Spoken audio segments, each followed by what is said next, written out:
중앙노인종합복지관 영양사 정수정입니다. 오늘은 코로나 이기는 방법에 대해서 이야기하고자 합니다. 코로나 바이러스 감염증이 급속도로 확산되면서 그 어느 때보다 주의가 필요한 시기로 철저한 예방수칙 실천과 함께 면역력을 최상의 상태로 관리하는 것이 기본입니다. 임상 증상이 다양해서 걸린 사람의 면역 상태, 기저질환 유무, 연령에 따라 달라지며 동일한 환경에서 바이러스 노출 시에도 개인의 면역력에 따라 상태의 차이를 보이고 면역력이 약해지면 감염 시 회복도 늦어집니다. 충분한 수면은 물론 영양의 균형이 깨지지 않도록 식단도 신경 써야 합니다. 면역력 향상을 위한 식단으로 매 끼마다 두부, 계란, 생선 등의 단백질 섭취, 그리고 신선한 야채와 해조류가 필요하며 1.5에서 2리터 정도 수분이 충분히 섭취될 것을 권고하고 있습니다. 면역력 향상은 특정 영양소가 아니라 여러 영양소를 골고루 섭취하는 것이 무엇보다 중요한데요.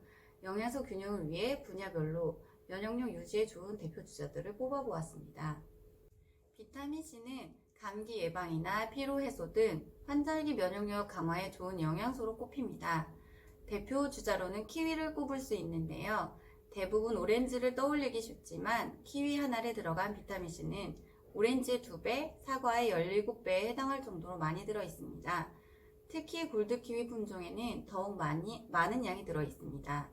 채소 중에는 파프리카가 감귤의 2배 넘는 비타민C가 들어있고 중간 크기의 빨간 파프리카를 먹으면 하루 비타민C의 169%를 공급할 수 있습니다. 초록색보다는 빨간색이 영양이 풍부한데요. 가장 늦게 수확하기 때문입니다. 빨간 파프리카는 초록 파프리카에 비해 비타민C가 1.5배, 비타민 A가 8배, 베타카로틴이 11배 많이 들어있습니다. 비타민 D 역시 최근 면역력 향상으로 주목받는 영양소입니다. 향균성 단백질 생성을 촉진해 병원체를 죽이거나 염증 질환을 예방할 수 있다는 연구들이 보고되고 있습니다. 햇빛에 10분만 신체가 노출되어도 하루 필요량을 채울 수 있지만 외출 시 자외선 차단제를 바르거나 실내 활동이 많아 필요량을 채우지 못하고 있습니다.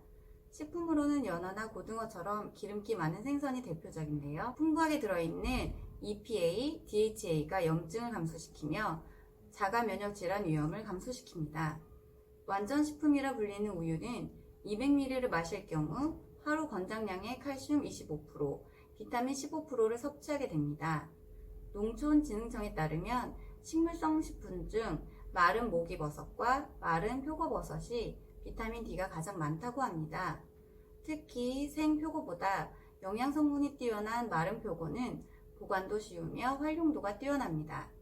물에 불린 후에 조림, 비빔밥, 볶음 요리에 넣거나 가루 형태는 국물의 감칠맛을 낼 때 이용하면 소금량까지 줄일 수 있습니다. 식이섬유는 장내 점액 물질인 뮤신의 생성을 촉진하며 면역력 향상에 기여합니다. 식이섬유가 풍부한 식품으로는 기르를 들 수 있는데요. 성분 중 면역력과 관련된 것은 베타글루칸으로 이는 수용성 식이섬유의 한 형태로 우리 몸의 면역세포 수용체와 결합해 활성화를 돕습니다. 하루 오트밀 1컵 반을 먹을 경우 콜레스테롤 수치가 감소하여 심장 질환 위험이 23%나 감소한다고 알려져 있습니다. 요즘 가장 뛰어난 식이섬유 공급원으로 알려져 있는 치아씨드는 장내 환경을 개선하며 식이섬유가 케일의 17배나 들어있습니다. 다음으로는 유산균이 있는데요. 면역세포의 70%는 장내에 분포되어 있습니다. 따라서 우리 몸의 장내 환경은 면역력에 중요한 역할을 하며 장내 점막은 미생물이나 독소 등의 혈류로 유입되는 것을 막아줍니다. 김치는 장 건강에 좋은 대표 발효식품으로 숙성도에 따라 유산균이 풍부해져 장내 산도를 낮춰 정장작용을 합니다. 김치를 8주간 먹은 성인의 경우 장내 유익효소가 늘고 유해효소는 줄었다는 한림대학교의 연구가 있으며 김치 유산균을 먹인 생쥐에게서 면역력이 향상됐다는 충북대 연구도 발표되었습니다. 다른 발효식품으로 요거트는 소화에만 좋은 게 아니라 감기에도 좋습니다. 발효식품에 든 프로바이오틱스가 몸의 면역 반응을 지지하기 때문입니다. 이뿐만 아니라 비타민 A, 칼슘, 아연, 칼륨, 그리고 탄수화물도 풍부한 식품입니다. 면역력을 키우는 식품으로는 홍삼이 빠질 수 없는데요. 홍삼의 사포닌은 바이러스 및 암세포를 죽이는 대식세포 활동을 촉진하여 피로회복과 면역력 증진에 효과가 있다고 알려져 있습니다. 최근 한국건강기능식품협회도 면역력 증진뿐 아니라 피로 개선, 혈액 흐름 등에도 도움을 준다며 건강기능식품에서 말하는 홍삼은 4년근 이상의 인삼을 원재료로 만든 것으로 유효 성분인 사포닌이 2.5에서 34mg 수준으로 들어있어야 한다고 말하고 있습니다. 생강은 체온 유지를 통해 면역력에 도움을 주는데요. 동의보감에 따르면 생강은 따뜻한 성질로 체온 유지와 혈액순환을 돕습니다. 우리가 춥다고 느끼는 순간 혈관이 수축하고 면역 기능이 저하되기 쉽기 때문에 몸을 따뜻하게 유지해야 합니다. 보통 감기 바이러스는 목 간염을 일으키는데 평소 면역력이 좋다면 목 간염이 폐까지 내려가지 않으므로 일상 속 면역력 강화가 중요합니다. 현재 외출을 자제하고 사람들과의 접촉을 최소화하며 집안에서만 지내고 있어 생활 리듬이 깨지고 건강 컨디션을 잃기 쉬운데요. 집에서 할 수 있는 건강법에 대해서 말씀드리겠습니다. 첫 번째로 실내 환기 하루 3회 하기. 창문을 닫고 집안에서 생활하다 보면 실내 공기질이 급격히 나빠지는데요. 공기청정기를 틀어도 이산화탄소와 휘발성 유기 화합물까지 제거하지는 못합니다. 현재까지 코로나19 바이러스는 공기 전파 감염이 이루어지지 않는 것으로 알려져 있고 바깥 공기를 통해 코로나19 바이러스가 유입되거나 감염을 일으킬 확률은 거의 없습니다. 하루 3번 10회 이상 환기를 하되 앞뒤 창문을 모두 열고 하는 것이 원칙입니다. 요리를 할 때나 청소기를 돌릴 때도 실내 공기질이 나빠지므로 환기가 필요합니다. 두 번째, 창문 열고 햇빛 쬐기. 환기를 할 때 창문 근처에서 햇볕을 쬐는 것이 도움이 됩니다. 집에만 있다 보면 숙면에 취하기 어려운 경우가 많은데요. 낮에 햇빛을 충분히 쬐면 수면 유도 호르몬인 멜라토닌이 잘 분비돼 숙면에 도움이 됩니다. 햇볕 쬐기는 우울감 개선에도 도움이 되고 비타민 D 합성을 늘릴 수도 있습니다. 체온이 떨어지면 면역력이 떨어질 수도 있으므로 추운 날에는 비타민 D 합성이 제한적이 되더라도 창문 근처에서 햇빛을 쬐고 한낮 기온 15도로 올라간다면 마스크를 쓰고 한적한 곳을 산책하면서 일광욕을 하는 것이 좋습니다. 세 번째, 매일 20-30분씩 실내 운동하기. 실내에서만 생활하다 보면 체중이 늘기 쉬운데요.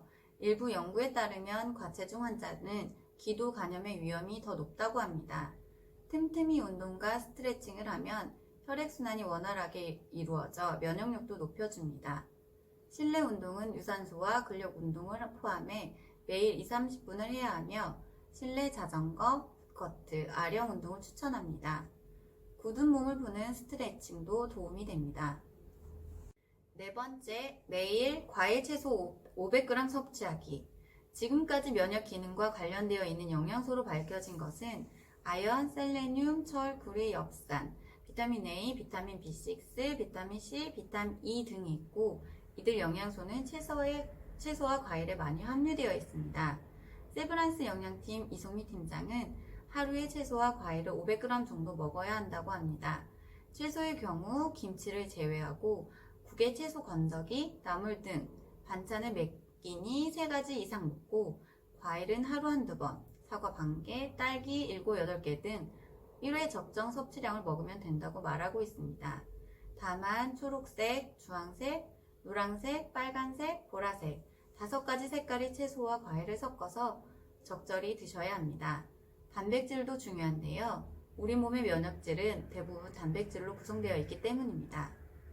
소고기, 돼지고기, 닭고기를 탁구공 크기로 한두 개 몇 끼니 먹으면 되고 고기 대신 생선이나 콩, 우유로 드셔도 됩니다. 5번째, 미지근한 물 마시기. 호흡기 점막을 건조하지 않게 해야 호흡기 면역력이 높아집니다. 하루 수분 섭취 권장량은 하루 1.5리터 내외이므로 하루 7잔에서 8잔 물을 마셔야 합니다. 물이 가장 좋으며 물 대신 설탕이나 과당 들어간 음료는 혈당을 높일 수 있으므로 추천하지 않습니다. 커피와 콜라는 카페인이 들어있어 체내 수분을 소분으로 배출시키므로 추천하지 않습니다. 6번째, 만성질환 약 꼭 복용하기입니다. 고혈압, 당뇨 환자는 혈압이나 혈당 관리를 철저히 해야 합니다. 저염식, 저당식을 실천하는 것은 물론 매일 처방받은 대로 약을 복용해야 합니다. 약 처방을 새로 받아야 한다면 방문 전에 전화로 상담받을 것을 권하며 코로나19 병원 확산 방지를 위해 한시적으로 전화 진료와 약 대리 수령이 허용되었습니다. 감기 증상이 있으면 출근을 하지 말고 3, 4일 집에서 쉬면서 경과를 관찰하며 증상이 심해져 병원을 간다면 호흡기 질환 환자만 따로 진료를 보는 국민안심병원을 방문해야 합니다. 이상으로 코로나19를 극복하는 팁을 알려드렸습니다. 균형 잡힌 식생활과 올바른 예방수칙을 준수한다면 모두 함께 코로나를 극복하실 수 있습니다. 어르신들과 함께 앞에서 말씀드린 내용을 하나씩 해보면서 다시 만나는 날까지 힘내세요. 감사합니다.